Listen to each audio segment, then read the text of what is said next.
పార్కులు ఉండరు. Extreme masses అనేటోళ్ళు ఒక గల్లీలు ఉంటారు. నిజంగా ఒక మెకానిక్ షాప్ పోయి టైర్ పంచర్ చేస్తున్నాడు. నేను వాడిని మైండ్ లో పెట్టుకుని ఆ టైంలోనే ఫలక్నామా తీసినప్పుడే చెప్పిన నేను ఆడి కోసం సినిమా తీస్తున్నాను. ఆడ నా సినిమా చూసిండు కాబట్టి ఇప్పుడు చూసిన ఆ సిచ్యువేషన్కి ఇప్పుడు రాబోయేది మ్యాచింగ్ ఎగ్జాక్ట్గా. ఇది చూడండి. So this winning the room strategy only will work as long as you are delivering consistently.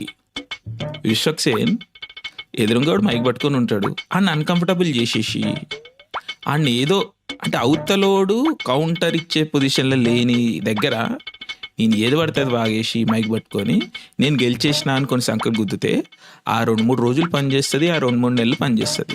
అది పాయింట్. ఇప్పుడు అర్థమైందా నేను ఎందుకు వీడు ఒళ్ళోంచి కంట్లోంచి గ్రజ్జి కారిపోతుందని ఎందుకు చెప్పానో మీకు అర్థమైందా? ఇందుకే ఈ సినిమా చూసో ఒక సినిమా వల్ల కాదండి, ఒక మనిషిని చూసి ఇస్తున్నాడు రివ్యూ. అర్థమైందా? ఆ మనిషి